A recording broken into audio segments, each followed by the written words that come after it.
Bayangkan ini, di suatu malam, ketika langit berwarna hitam pekat seperti tinta yang tumpah, Anda berdiri di depan cermin. Bukan cermin biasa. Ini adalah cermin yang memantulkan setiap versi diri Anda, yang dulu, yang sekarang, dan yang mungkin tidak akan pernah ada. Di balik permukaannya yang dingin, terpancar bayangan-bayangan samar. Gerakan-gerakan tak kasat mata yang mengikuti setiap tarikan napas Anda. Mereka adalah jejak-jejak kebiasaan buruk yang telah mengakar seperti akar pohon beracun di dalam otak. Dan di sudut gelap sana, terdengar bisikan. 99%. Mereka semua gagal. Tapi mengapa? Mari kita bicara tentang angka 99%.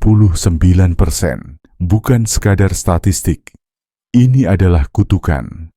Sebuah hukum alam yang diam-diam mengatur setiap detik perjuangan manusia melawan monster dalam diri mereka sendiri.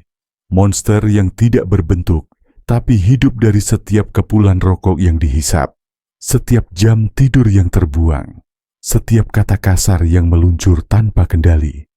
Monster itu bernama kebiasaan buruk, dan ia bukan sekadar perilaku. Ia adalah parasit yang telah berevolusi selama ribuan tahun, menyatu dengan DNA kita, menunggu di persimpangan antara naluri purba dan dunia modern. Tapi di sini, ada rahasia yang lebih gelap. Otak Anda berbohong. Ya, Anda tidak salah dengar. Setiap kali Anda berjanji, ini hari terakhir aku merokok, atau besok pasti aku berubah. Ada sebuah sirkuit kuno di dalam kepala Anda yang sedang tertawa. Ia tahu Anda akan gagal. Ia merencanakannya. Sirkuit itu bernama basal ganglia, sebuah jaringan saraf yang menguasai setiap kebiasaan Anda. Bekerja seperti algoritma mesin yang tak pernah lelah. Setiap kali Anda mengulangi suatu tindakan, sirkuit ini mengukirnya menjadi jalan setapak di antara miliaran neuron. Tapi di sini letak terornya. Jalan-jalan itu tidak pernah hilang. Mereka hanya tertidur, menunggu pemicu yang tepat untuk bangkit kembali. Dan pemicunya bisa apa saja. Sebungkus rokok di warung tengah malam, notifikasi media sosial yang berkedip seperti mata setan, bahkan bau kopi pagi yang mengingatkan Anda pada kebiasaan begadang. Tapi inilah yang tidak pernah diberitahu ilmuwan. Kebiasaan buruk adalah makhluk hidup. Mereka punya kecerdasan. Mereka tahu persis kapan Anda lemah, kapan Anda sendirian, kapan Anda berpikir, sekali saja tidak apa-apa. Dan ketika Anda terjebak dalam lingkaran itu, monster itu menyeringai.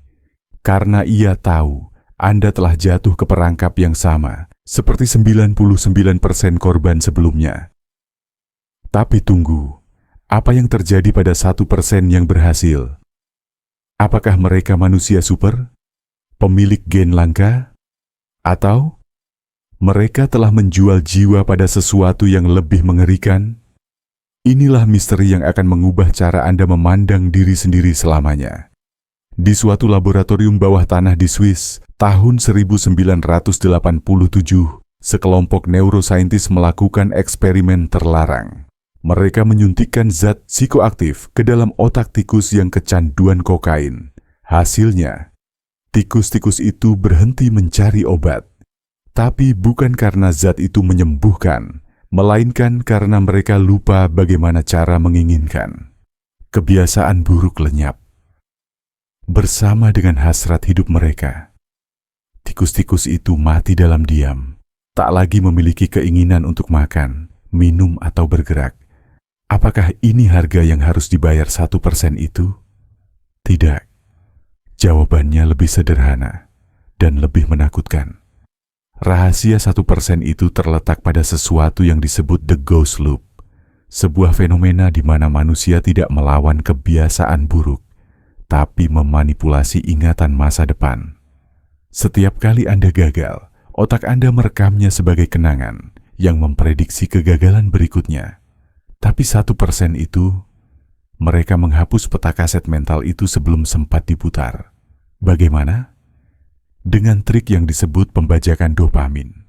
Dopamin, sang kimiawi godaan, biasanya mengalir deras saat Anda menyerah pada kebiasaan buruk. Tapi 1% itu membalikkan alirannya. Mereka melatih otak untuk mengeluarkan dopamin sebelum kebiasaan buruk terjadi. Bagaimana caranya? Dengan menciptakan ritual pengganti yang lebih mengerikan daripada kebiasaan itu sendiri. Contoh, seorang mantan pecandu alkohol yang setiap kali ingin minum, justru menyelam ke dalam kolam es selama 2 menit. Rasa sakitnya begitu kuat hingga otaknya mengasosiasikan alkohol dengan siksaan, bukan kenikmatan. Tapi hati-hati. Ritual pengganti ini bukan solusi. Mereka adalah kontrak dengan iblis. Karena untuk mengalahkan satu monster, Anda harus menciptakan monster baru. Dan monster baru itu bisa jadi lebih kejam. Lalu, di manakah harapan? Harapan itu ada di tempat yang tidak Anda sangka, dalam kegagalan itu sendiri. Setiap kali Anda gagal menghilangkan kebiasaan buruk, otak Anda sebenarnya sedang melakukan pemetaan. Setiap detik Anda berjuang, setiap air mata, setiap teriakan frustasi, semuanya adalah data yang dikumpulkan oleh sistem saraf untuk membangun jalan pintas baru. Tapi, 99% orang berhenti tepat sebelum data itu cukup. Mereka menyerah ketika jalan pintas itu sudah 95% selesai. Mengapa? Karena otak purba kita dirancang untuk menghemat energi. Dan pertarungan melawan kebiasaan buruk adalah perang termahal yang pernah ada. Di sini, kita sampai pada kebenaran paling mengerikan. Kebiasaan buruk tidak bisa dihilangkan.